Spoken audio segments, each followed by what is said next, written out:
जर तुम्ही माझ्या या किंवा या व्हिडिओज बघितल्या आहेत तर तुम्हाला समजलं असेल की लुक्स का इम्पॉर्टंट आहेत आणि जर ती व्हिडिओज नाही बघितली तर लिंक इन डिस्क्रिप्शन तुम्ही जाऊन बघू शकता.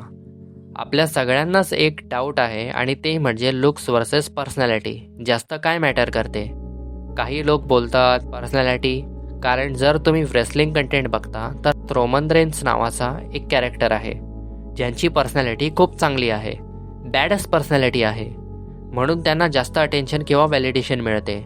आपण हेच विचार करतो की ज्यांची पर्सनॅलिटी चेंज झाली तो पण लाईफमध्ये सिरियस झाला, सो दॅट मीन्स लुक्स नाही पर्सनॅलिटी मॅटर करते. पण नाही, it doesn't work like this. Biggest example असेल डॉन. यस, शाहरुख खान. जेव्हा तुम्ही शाहरुख खानला बघता यू सी डॉनच्या कॅरेक्टरमध्ये किती बॅडस दिसतात. नो, लेट अस से तुम्ही शाहरुख खानसारखे वागायला लागाल, यू मस्ट थिंक तुम्ही इतके बॅडस दिसाल. द ट्रूथ इज तुम्ही काही असे दिसाल. आणि हेच कटू सत्य आहे. आपल्याला वाटतं आपण आपली पर्सनॅलिटी कोणाच्या पण सारखी करू तर आपण त्यांच्यासारखे होऊ. फॉर एक्झाम्पल, आजकाल सिग्मा मिल्सच्या ट्रेंडमध्ये आपल्याला त्याच लोकांची पर्सनॅलिटी चांगली का वाटते जी लोक हँडसम आहेत. Example Thomas Shelby, Patrick Batman. तुमची 99% आर्ग्युमेंट इकडेच संपली. जेव्हा तुम्ही सांगता मी रोमन रेन्स सारखी किंवा पॅट्रिक बॅटमॅन सारखी पर्सनॅलिटी बनवेन तर इकडेच तुम्ही तुमची आर्ग्युमेंट संपवली. कधी कोणी हे का नाही सांगत की मी जेम्स अल्झवर्थ सारखा बनेन.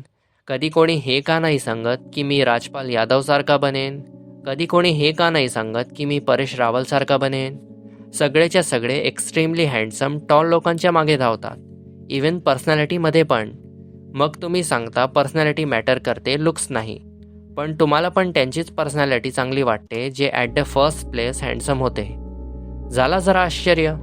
तुम्ही कायम सांगता लुक्स नाही पर्सनॅलिटी मॅटर करते, मग तुम्हाला त्याच लोकांची पर्सनॅलिटी चांगली का वाटते जे एक्स्ट्रीमली हँडसम आहेत. सॅड फॅक्ट इज तुम्ही जिकडे बघाल तिकडे तुम्हाला लुक्स दिसतील. And personality is by product असतो गुड लुक्सचा.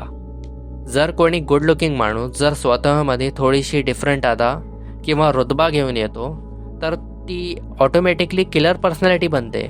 वेरेस राजपाल यादव सारखा माणूस डॉन वाईची जरी ॲक्टिंग करतो तरी पण तो लिटरली जोक वाटतो. I am not saying personality matter नाही करत. मी जरा या वेगळ्या पर्सनॅलिटीमध्ये विश्वास करतो.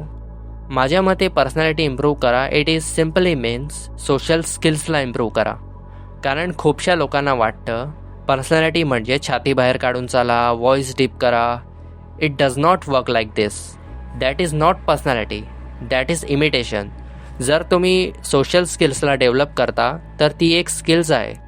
तुम्ही मेहनत करता एक स्किलला डेव्हलप करायला.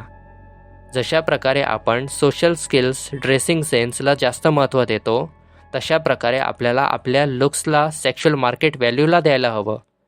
तर उद्यापासून मी माझी लुक्स मॅक्सिंग सिरीज स्टार्ट करणार आहे, ज्यासाठी मी स्वतंत्र प्लेलिस्ट बनवेन ज्यामध्ये मी तुम्ही तुमचे लुक्स कसे इम्प्रूव्ह करू शकता सांगणार आहे. तसं पण हे चॅनल लुक्स मॅक्सिंगवरच बेस्ड आहे. तर आजसाठी इतकंच. Stay strong.